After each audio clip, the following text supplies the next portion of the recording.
কৃষি চ্যানেলে স্বাগতম।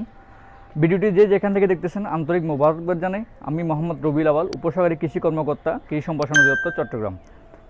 ইদানিং প্রতিটা সময়ে আমাদের ছাদ বাগানের সংখ্যা এখন নিয়মিত বাড়তেছে, আবার একদিকে ছাদ বাগানের সংখ্যা কমতেছে।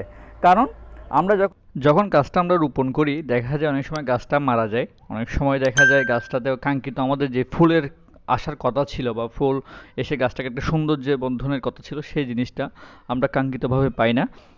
সেজন্য আমাদেরকে কিছু ৫টা টিপস আমাদেরকে মনে রাখতে হবে কীভাবে আমাদের ফুল গাছটাতে বা ফুলের টবটাতে কি সুন্দরভাবে ফুল আসে। সেই ৫টা বিষয় নিয়ে আমরা আলোচনা করব। চলুন দেরি না করে সেই ৫টা টিপস সম্পর্কে আমরা জেনে নিই। মধ্যে প্রথম টিপস যেটা রয়েছে আমাদের, যে ৫টা টিপসের মধ্যে প্রথম টিপসটা হলো, আমরা যখন ফুলের টবের মধ্যে আমরা চারা বসাবো, টবটা অবশ্যই বাজার থেকে, যখন আমরা টব কিনে নিয়ে আসবো বাজার থেকে, টব কেনার সময় আমরা লক্ষ্য করবো যে এই টবের নিচে ফুটো আছে কিনা।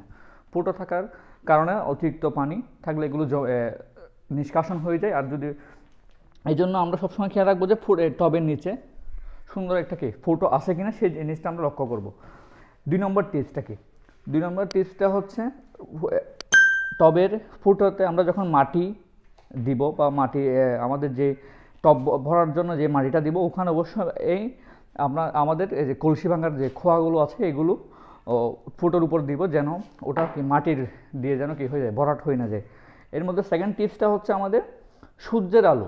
আমরা যেখানে টবটা বসাবো, বারান্দা বা ছাদে যেখানে টবটা বসে, যেখানে সবসময় সূর্যের আলো পড়ে, পর্যাপ্ত পরিমাণ সূর্যের আলো পড়ে, সেই জায়গায় আমরা কী করবো, টবটা স্থাপন করব। ৩ নম্বরটা বিষয় হচ্ছে, আমরা যখন ফুলের চারায় আমরা প্রতিদিন নিয়মিত সময় করে আমাদের কী করতে হবে, পানি সেচের ব্যবস্থা করতে হবে। তাহলে আমরা পানি সেচের ব্যবস্থা কখন দিলে সবচেয়ে আমাদের বেশি ভালো হয়? আমরা সবসময় খেয়াল রাখবো একদম ভোরে সকালে পানি সেচ দেওয়ার পানি দেওয়ার চেষ্টা করব। না হলে একদম বিকালে, দিনের শেষে বিকালবেলায় আমরা কী করবো, পানি দিব। তো পানি দেওয়ার নিয়মটা কীরকম? অনেক সময় দেখা যায় পানি অনেক সময় বেশি হয়ে যাওয়ার কারণেও বা কী হয়ে যায়, চারাটা মারা যায়। তাহলে আমরা একটা আঙ্গুল পরীক্ষার মাধ্যমে আমরা কী করতে পারি, ফুলের টবের চারায় আমরা কী করতে পারি, সঠিক পরিমাণে পানি ব্যবস্থা করি। যেমন আমি আপনাদেরকে দেখালে বুঝতে পারবেন বিষয়টা। যখন আমরা আঙ্গুল রাখি 2 বা 3 ইঞ্চি এরকম কী করব, ভিতরে মাটিতে প্রবেশ করব। যদি আঙ্গুলে মাটি লেগে থাকে তাহলে বুঝতে হবে আমাদেরকে পানি দেওয়ার প্রয়োজন নেই। আর যদি মাটি না লাগে তাহলে আমাদেরকে অবশ্যই কী করতে হবে, হয়তো একদম সকালে, না হলে একদম বিকালবেলা আমাদেরকে পানি স্প্রে করতে হবে। আমরা দুপুরে কোনো রকম পানি ব্যবহার করব না। যদি দুপুরে পানি ব্যবহার করে আমাদের যে ক্ষতিগুলো হয়ে থাকে, দেখা যায় সূর্যের আলোতে পাতাগুলো কী হয়ে যায়, নষ্ট হয়ে যায়। এবং যদি আমি দুপুরে যদি পানি দেখা যায়, শিকড়ের ক্রপগুলো কী হয়ে যায়, নষ্ট হয়ে যায়, শিকড় বৃদ্ধি পায় না। এক্ষেত্রে দেখা যায় পুরো টবের চারাটা কী হয়ে যায়, মারা যায়।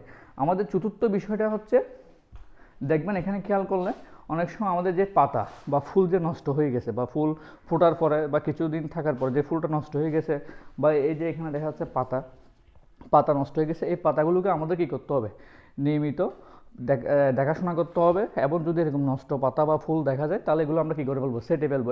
এই 4 নম্বর টিপসটা আমাদের অবশ্যই প্রতিদিন খেয়াল রাখতে হবে। যখন আমরা ফুলের পরিচর্যা সেচ দিতে যাব বা প্রতিদিন ফুলটা দেখতে যাব, তখন দেখা যায় যে এই ধরনের যদি ফুল নষ্ট হয়ে যায় বা এরকম যদি পাতা নষ্ট হয়ে যায়, এই পাতাগুলোকে আমাদের কী করে ফেলতে হবে, ছাঁটাই করে ফেলতে হবে। পঞ্চম বিষয়টা হচ্ছে আমাদের, সর্বশেষ পঞ্চম বিষয়টা হচ্ছে, আমরা যখন টবের জন্য পটিং মিক্সার রেডি করব, অবশ্যই আমরা রাসায়নিক সারের পরিবর্তে গাছগুলোকে দীর্ঘদিন পর্যন্ত খাবার সংগ্রহের জন্য আমরা পর্যাপ্ত পরিমাণে এখানে আমরা কী করবো, জৈব সারের ব্যবহার করব। জৈব সার ব্যবহার করলে মাটির উর্বরতা বৃদ্ধি হবে, মাটির আর্দ্রতা ঠিক থাকবে, মাটির বিষক্রিয়া যেটা অম্লতা আছে এটাও কি কমে যাবে। এর ফলে আপনাদের ফুল গাছগুলো দীর্ঘদিন পর্যন্ত খাদ্য সরবরাহ করতে পারবে মাটি থেকে।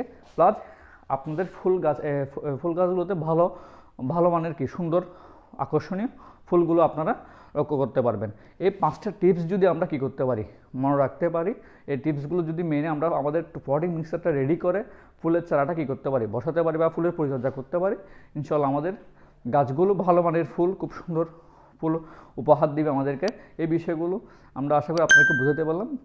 যদি আমাদের ভিডিওটা ভালো লাগে থাকে, আমাদের চ্যানেলটা অবশ্যই সাবস্ক্রাইব করবেন। আসসালামু আলাইকুম।